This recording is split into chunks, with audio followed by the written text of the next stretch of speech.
ஆலோசகர்கள் இல்லை. அதாவது சபைகளிலேயும் தலைவர்கள் இருக்காங்க, தகப்பன்மார் இல்லை. சபைகளில் தலைவர்களை தேடி போகப்படாது, தகப்பன்மார தேடி போகணும்.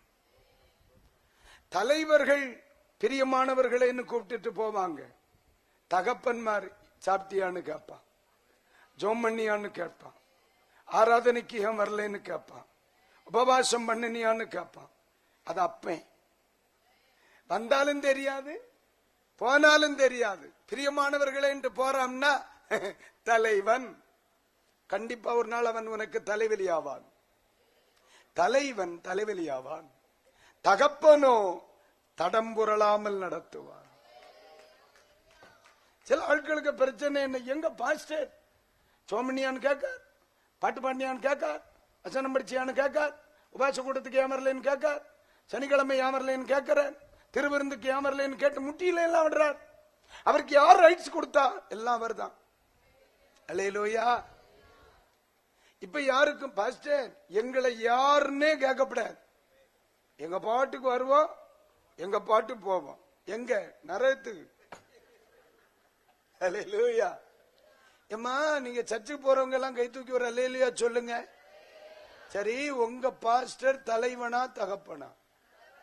உண்மையாவா சொல்லுதியே? எங்க பாஸ்டர் நல்ல ஒரு தகப்பன்னு சொல்றவங்க தலைக்கு மேல கைத்தட்டி ஆண்டவருக்கு நன்றி சொல். Very good. அப்ப அடி கிடைக்குமே, அடி கிடைக்குமே, உட உட கிடைக்குதா? அப்பம் போயிடலாம், எப்படியும் கரை சேர்த்துருவாங்களது. என்ன அதுதான். அல்லேலூயா. அம்மையா, அதாவது தகப்பனுக்கு கரிசனை இருக்கும். அதாவது நான் ஒண்ணு சொல்றேன், ஒரு பிள்ளை போடுகிற கால் செருப்பை பார்த்து அவனுடைய தரம் நமக்கு தெரியும். ஒரு வீட்டினுடைய தரத்தை உணர பாத்ரூம் போய் பார்க்கணும், அந்த வீட்டினுடைய குவாலிட்டி நமக்கு தெரியும். நுனி நாக்கில் இங்கிலீஷ் பேசினாலும் பாத்ரூம் போய் பாரு, அவன் குவாலிட்டி கரெக்டா தெரியும். எலே இவன் தரேன்னு. ஒரு மனுஷனுடைய குவாலிட்டி அவனுடைய செருப்பை பார்த்தா தெரியும், அவனுடைய குவாலிட்டி. ஆமா, நீங்க நான் சாதாரணமா இதெல்லாம் சொல்லக்கூடாது, திறந்த வெளி. இப்ப நான் அதெல்லாம் கண்டுக்கிறதே இல்லை. என் பிள்ளைகளுக்கு என்ன சொன்னா ஆவிக்குரிய வாழ்க்கையில நிப்பானா அதை ஓப்பனா சொல்லிடுவேன். நான் சில நேரத்துல சர்ச்சில் ஆராதனையை தொடங்கி விட்டுட்டு சர்ச்சுக்கு வெளியில இப்படியே வருவேன், அப்படியே வந்து ஜோம் பண்ணுவேன். எதுக்கு ஜோம் பண்ணுவாங்கன்னா, ஜோம் பண்ணுவேன்னா செருப்பு ஸ்டாண்ட்ல போய் ஜோம் பண்ணுவேன். ஏன்னு கேளு. ஆமாம்மா, 100 ரூபாய் போடுற செருப்பும் இருக்கும், 1000 ரூபாய்க்குள்ள செருப்பும் இருக்கும். நான் ஜோம் பண்ணுவேன், ஏசப்பா என் பிள்ளைகள் நல்ல உயர்தரமான சப்பல் போட என் பிள்ளைகளை ஆசீர்வதி. நான் இதுக்காக ஜோம், என் பிள்ளைகளுக்காக நான் ஜோம் பண்றதுதான். ஒரு வாட்டி ஆராதனையை தொடங்கி விட்டு டக்குன்னு சர்ச்சை ஒரு சுத்தி சுத்தி வருவேன். வெளியில கால் சுத்தி இருக்கும் தோத்திரம் செருப்பு, ஒரு எட்டு போய் ஜோம் பண்ணிடுவேன். எப்பா என் பிள்ளைகள் நல்ல செருப்பு போடணும். செருப்பு தரமாகுதுன்னா வாழ்க்கையின் எல்லா திசைகளும் தரம். கைகளை உயர்த்தி ஒரு ஆமைன்னு சொல்லுங்க. சொல்ல புரியுதாம்மா? அதுதான்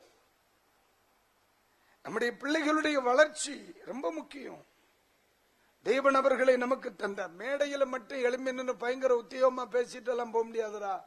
நல்ல அப்பனா இருந்தா பிள்ளையினுடைய வாழ்க்கையின் ஸ்தோத்திர சகல எல்கைகளுக்குள்ளே நம்ம கண்ணு இருக்கும். ஆமென்.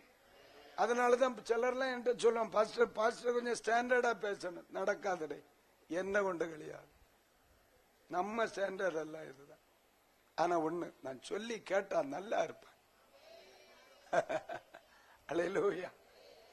ஆமா, நான் விட்டாதான் கேட்பேன். ஆண்டவரே, வேற ஒரு பிரசங்க மாதிரி இல்லாததுனாலே என்ன உன் பிள்ளை கூப்பிட்டா இல்லை, அந்த இடத்துல போய் காலு வச்சா அந்த ஊழியம் மாறுமே.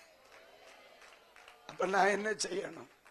என் பிள்ளைகளுக்கு வேண்டிய ஒரு சொட்டு கண்ணீர் வடிச்சிட்டு போய், ஆண்டவர் வருகை தாமதிச்சு இன்னும் ஜீவனோட வச்சு அடுத்த வருஷம் வந்தா இதை எப்படி இதுவரை ஆக்கலாமா? நான் நேத்தையே சோத்திரம் பண்ண இதையும் சேர்த்து.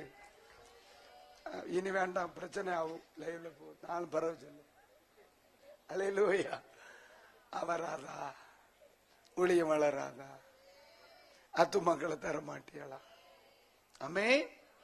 நமக்கு நல்ல ஆலோசகர்கள் வேணும். இப்ப பலருக்கும் கடிந்து கொள்ளையது பிடிக்காது. நாசமா போக்கு நாளாச்சுன்னு நினைச்சுக்கா.